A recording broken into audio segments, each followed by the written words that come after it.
We remain steadfast in our commitment in delivering local news that matters, stories that inspire, enriching the lives of Filipinos in the Philippines and across the globe.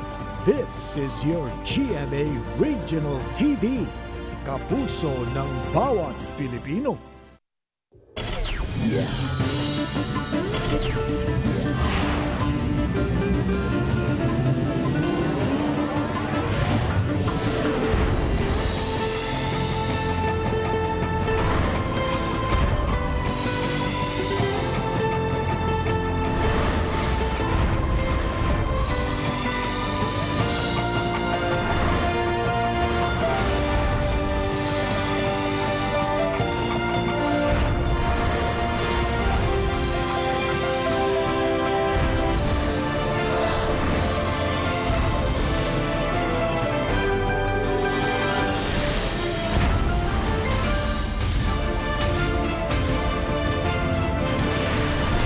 Kini ang GMA Regional TV Balitang Bisdak.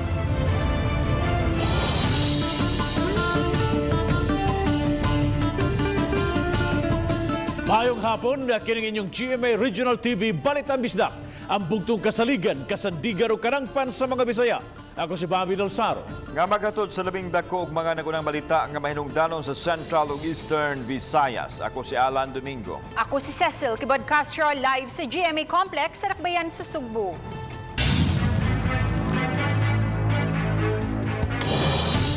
Kwatro anyos nga bata patay sa nitabong sunog sa sitio Cadoron na Suba, Malusog, Barangay Basak, Lapu-Lapu City. Gituhang mitago ang bata ilawom sa kati tungod sa kahadlok. Gingon nga nagduwa og posporo ang biktima nga maoy gitumbok nga hinungdan sa maong sunog. Siluan mayroon dina sa dugang detalye. Padayon karong nagpaalim sa Tambalanan ang 37 anyos nga inahan sa bata nga si Malupa Ildin. Human mahiagom og mga paso sa iyang naong, buko-buko, mga bukton, kamot ug lapalapa. Nagpingit pa siya sa kasakit dihang among gipangumusta pinaagi sa messenger. Sakit ako mga samad, di hyper ko kay wakoy kaon kapon. Patiniil magod ko. Paso na yung palapa, kaya kung lapalapa mo dagang samad. Apan dili masukod ang gibati niyang kasubo, human mapakyas sa pagluwas sa iyang anak gikan sa sunog. Giangko ni Malu nga nabantayan pa niyang nagduwa og posporo ang 4 anyos niyang anak nga si Candice. Pasado alas 12 kagahapon sa udto ug nabadlong pa niya kini. Sa kutson manggod niya gikuan, didagbot mo nang dali kay nasiga. Sa pag-ulbo sa kayo, unang naluwas ni Malu ang kamanghurang anak nga nag-edad og kapin sa usa ka tuig. Apan wa na niya maluwas ang ikatulong anak nga si Candice. Dili sa kustaas, kaya siyagit mo sa mama, apin ako. Alas obos, kung babalik na kustaas, kaya siyagit mo sa mama, di na ko kakuha, nasunog naman akong tanlawas. Nasunog naman akong tilag buhok. Nagtuo si FO2 Jeffrey Herodias, fire investigator, nga posibleng mitago ang bata ilawom sa katre tungod sa kahadlok. Ang bata sa pagkita ng mami is natabunan man sa bed. Tabunan sa bed frame. So more or less, either nasa subos, pero most likely, nasa ilawom sa bed. Atol sa sunog, 5 ka mga panimay ang hingpit nga daog daw ug iba na ba nang nagbilin kini og 430,000 pesos nga danyos. Mipada na hinon og hinabang ngadto sa mga nabiktima sa sunog ang lokal nga kagamhanan. Subling pahimangno sa mga otoridad ngadto sa mga ginikanan nga siguroong malayo gikan sa mga bata ang unsa mga butang nga mahimong sangputanan sa sunog sama sa posporo aron malikay sa disgrasya. Uban ni Marlon Melgazo, Luan Merondina, Balitang Bisdak. Wala mo balik na sa National Bureau of Investigation NBI ang delivery driver nga gisukmag sa ka-fake NBI personnel human giingon nakig-arligro ang mga suspect sa biktima. Ano yung follow-up report? Kihagin na ako. Bahala nag-asa pa ingon. Basta kay kihagin ko. Gahapon pormal nga misangad sa reklamo si Marvin Lubitania sa National Bureau of Investigation human dapuga ug sumpaga sa duha ka mga bikers nga nakuha og video sa Mandawi City Disaster Risk Reduction and Management Office. Gipaabot sa NBI ang resulta sa kurasyon ni Lubitania nga basihan sa iduso nilang reklamo batok sa mga suspect. Giparehang ni Attorney Rinan Oliva, ang direktor sa NBI7, nga gawas sa mga CCTV footage nga ilang nakuha, aduna na sila mga ngan sa mga suspect apan ila pang i-verify. Isip pagtamod sa due process, bukas ang NBI mamati sa habig sa mga nalambigit nga mga bikers. Apan daw, dili na makairog ang kaso, human gingon nakig-ariglo ang mga suspect. Sa pagkikinabi ni Attorney Jurel Patino, kang lubitan niya, iyang giangkon nga dawato niya ang pagpakikariglo sa mga suspect aron makalingkawas sa kahasol nga mamugna sa kaso. Likay na lang kahasol, magbabayad na lang ka. Okay. Kaso good sir, utang tama preso. May posibilidad mo ba sila? Gitawgan sa GMA-RTV sa lubitan niya apan ang iyang bayaw ang nakatubag o may kumpirmar nga padung na makikariglo si lubitan niya sa suspect. Matod sa NBI Director nga nadismaya ang ilang ahensya human, masayod nga nakikariglo si lubitan niya sa mga suspect sanglit, opisyal man kining midangop kanila kagahapon. Gumusibog na siya, usay mahitabo. Di ko katigno ganalan, maglagot talan. Makalagot? Ayaw mo magtabang yung gusto. Kung hindi na siya magpatabang, formal dapat na kay formal ba siya idool sa opisina. Matod ni Attorney Oliva nga gipadaplin gani nila ang ubang mga kaso aron i-prioritize ang reklamo ni Lubitania human iduhig sa mga suspect ang ngan sa ilang ahensya nga maoy basehan nila sa pagsangat og kasong usurpation of authority. Ato ning giuna, ato ang tamis mga agents ato sa crime scene, ato sa coordinate sa command center para mo video, nakita tag mga info sa gawas niya. Mahumba dahil sa wa. Kauban si Philip Patricio, ako si Alan Domingo. Balitang Bisdak. Misubmiter nag-affidavit of desistance ang tig-deliver og pan sa buhatan sa NBI 7. Pagpamakuna sa dakbayan sa Talisay dad-o na sa kabaranggayan o kining gitawag nga off-site vaccination. Anang report ni Femery Dumabo. Nabantayan karong nagkamino sa mga tawo nga gustong magpabakuna sa upat ka mga vaccination center sa Talisay City. Subay niini, nasabutan sa vaccination operation ang pagpahigayon ng off-site vaccination pinaagi sa mga mobile clinic nga mosuroy sa kabaranggayan diha sa dakbayan. Gawas sa off-site o mobile vaccination, gitanaw usab sa kagamhanan karon ang posibilidad sa pagpamakuna atol sa kagabhion o di ba kahas sa weekend, ilabi na alang sa mga trabahante. Maybe ang gusto gyud magpabakuna, nagpabakuna na. Maybe also sad na it's the brand, but at the end of the day, we will try to find ways and mangita mig mga pakulo na mga tao gusto magpabakuna. Mobile siya, then mo ato siya na may schedule per barangay. Kung ma-finalize na namo ang schedule, we will release it to the public. Samtang dawato na usab sa mga vaccination sites ang mga walk-in, dili lang mga senior citizen o adunay mga comorbidity apan sa uban na usab. Atong ginahinay og open to walk-ins gyud. Actually, hopefully by next month or moving forward, we want to allow walk-ins on certain times of the day. Sugdan kini sa Setyembre. Sa labing uwahing talaan, anaa sa 83% ang na-master listed sa gitarget nga 170,000 sa populasyon sa Talisay City nga mabakunahan. Katunga na usab sa master listed ang nabakunahan na. Uba ni Jun Sulon. Ako si Femery Dumabok. Balitang Bisdak.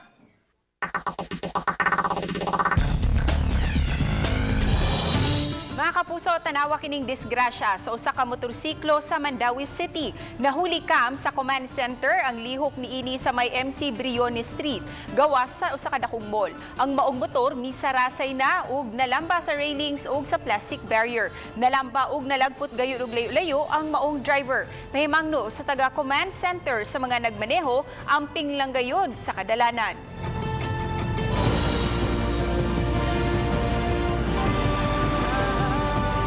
Kini ang GMA Regional TV Balitang Bisdak.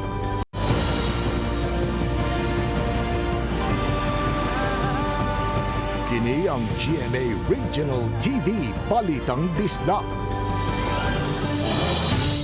Nay kontrobersiya karon tali sa tig-deliver og pan ang gidapatan og gisukmag sa mga bikers aduna na kunoy identity ang kapulisan apan gipalapdan pa ang pakisusi samtang mas sa klarong video gipagawas sa City Command Center. Ang detalye pinagi sa report ni Nico Cirino. Nico.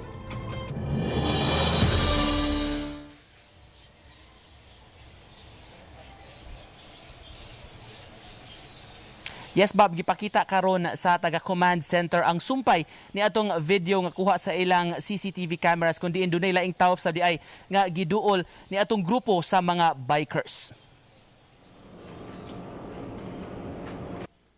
Sa kuha sa Mandawi Command Center, makita ang pagkumpronta nining duha ka mga riders sa tig-deliver og pan nga na-viral sa social media. Nakaitom, makapila ka higayon nga midapog sa biktima samtang ang laing kauban ang misumbag niini. Human sa hitabo, ang mga bikers uban ang mga babae nga ilang kauban mipadaplin sa sidewalk. May giduol sila nga usa ka lalaki nga naggunit sa iyang cellphone. Giistoryahan nila kini hangtod nga miabot sa punto nga gigunitan una nila ang cellphone sa lalaki. Gituohang nakuhaan sa insidente ang pagpanumbag. Apan wa ra hinon sila magdugay ug gani nakig fist bump pa ang mga bikers sa maong lalaki. Human niini, bibiya ra sab sila pagkahuman padayon sa ilang ride. Samtang ang tig-deliver og pan, wa ra sab dayon makalarga ug mabantayan nga mihapyod sa iyang naong human sa iyang nadangatan. Gisubay pa sa taga-command center ang uban nga mga videos sa giagian nila nga mga intersection apan walay nakuha nga insidente nga naglambigit sa mga personahe. Samtang ang Mandawi Police duna nay posibleng identity sa mga bikers apan paladman pa ang ilang investigasyon. Bukas sila kung mudangop sa ilang habig ang mga nalambigit. Ang iyahang description, sa iyahang name, sa iyahang face, we have that already and naa sa tay name. So ang kulang na lang nato ang pag-link na lang sa ang name o ang iyahang feature, iyahang facial, ang iyahang description o maubag dito siya. Samtang human migawas ang tabi-tabi nga nalambigit sa usa ka Mandawi City Councilor ang mga bikers, adunay katin-awan ang opisyal. Gihimakak ni Konsehal Cynthia Cinco Remedyo nga iyang anak ang maong babay ug umagad kadtong nanuntok. Ang anak sa at the same time sila o ang iyang partner dito na sila danaw nagbike na ay nagsaksi anak nila. So ako worried lang po kay Paul na bitaw ka na so balita radyo dili in town gid akong anak dili na ang partners akong anak.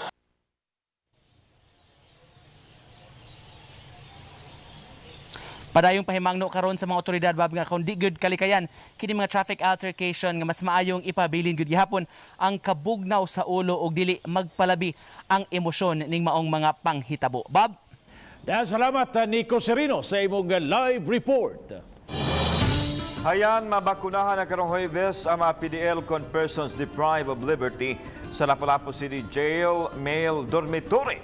Kining gipahibaw ni Attorney James Saison, ang Deputy Head sa Local Vaccination Center aron pag-agni sa daghang magpabakuna. Sektoral na usab karon ang gitinguhan sa dakbayan nga mahatagan og bakuna og lakip na niini ang mga PDL gihangop sa warden sa Lapu-Lapu City Jail Male Dormitory ang maong kalambuan aron kaprotektahan ang mga PDL. Bisan pa man sa padayong pagsaka sa kaso sa COVID-19 sa Lapu-Lapu City, gipasigar po sa Lapu-Lapu City Jail Warden nga way ni usa sa 1,989 ka mga PDL ang nataptan sa virus.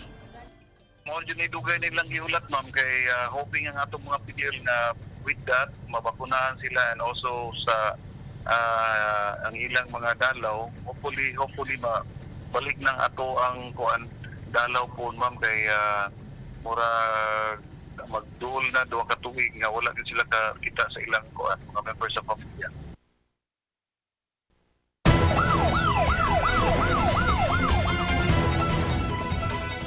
Sakyanan nga nagsubay sa Natalio Bacalso Avenue sa Barangay Tabunok, nalimbuwad sa may tiilan sa Mananga Bridge kaganihang buntag. Maayo lang kay way na angkong kadaot si Johanna Angeli Ahat, 20 anyos nga nagmaneho sa maong sakyanan. Mato ni Joy Tumulak, ang pangu sa City of Talisay Traffic Operations and Development Authority kun City Toda nga padung unta sa habagatang bahin si Ahat dihang kalit lang mibuto ang ligid sa sakyanan nga mo'y hinungdan sa pagkalimbuwad. Mayo na lang nga nag-seat belt si Ahat ug migana usab ang airbag sa sakyanan. Ang disgrasya nakapahuot sa trapiko sud sa usa ka oras.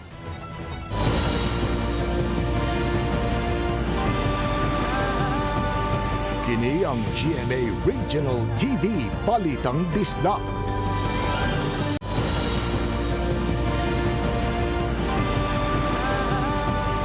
Kini ang GMA Regional TV Balitang Disda.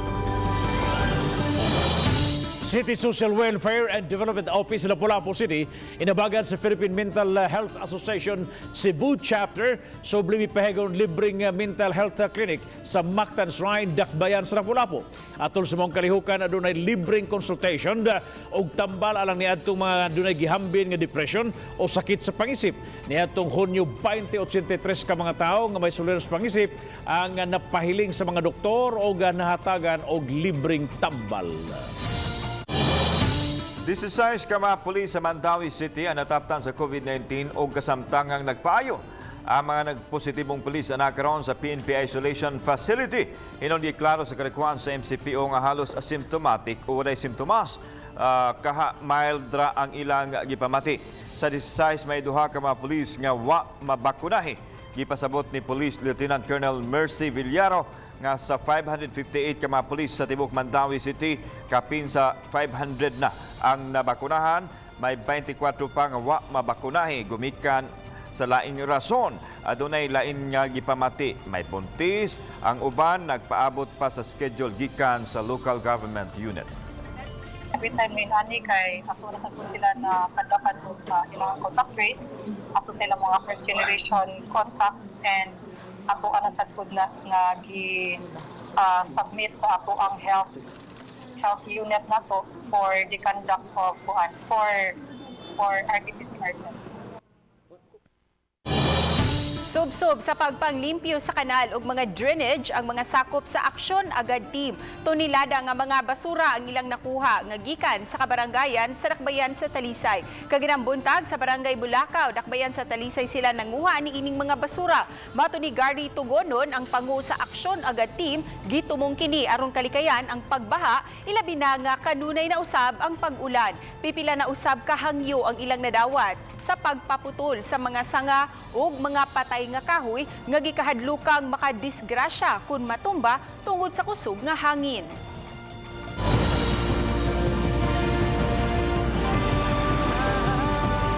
Kini ang GMA Regional TV Balitang Disdak.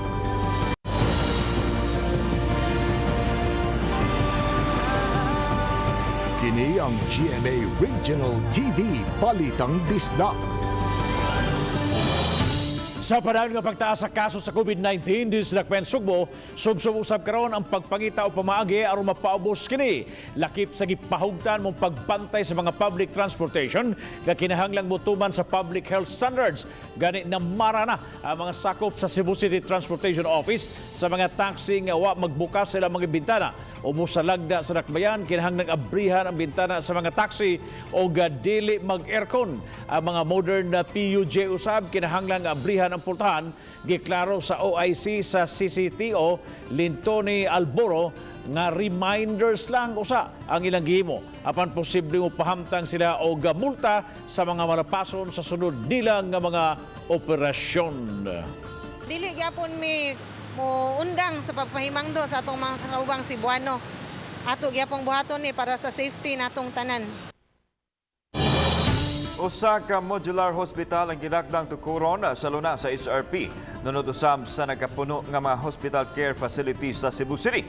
Sumani Konsehal Jerry Guardo nga ang naasoyng proyekto gipunduhan sa DPWH ug ang Cebu City LGU ang mohatag og luna. Samtang ang DOH mao ang mudumala nini. Maabot sa 200 ang bed capacity nini nga tukuron sa usa ka hektarya nga luna sa SRP.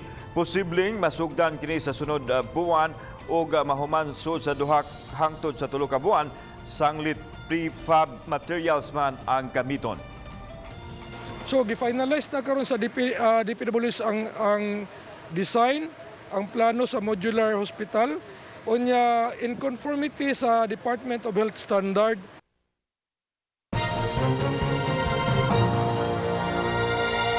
Kini atong latest weather update, Tuesday, August 24, 2021. Ang Intertropical Convergence Zone or ITCZ kini ang panagtagpo ng duha ka hangin gikan sa northern ug southern hemisphere nga nakaapekto sa may southern Luzon, Visayas ug sa lalawigan sa Mindanao.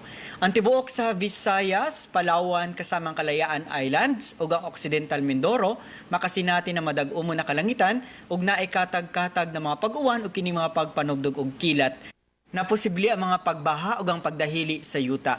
Padayon tang mag-monitor sa atong mag-i-issue ng mga thunderstorm o rainfall advisories. Ug para sa atong mga dugang detalye, bisitahan ang mga official social media accounts. Kini si Jomar Eclarino gikan diri sa Mactan, Pag-asa, Visayas, DOST, maayong adlaw.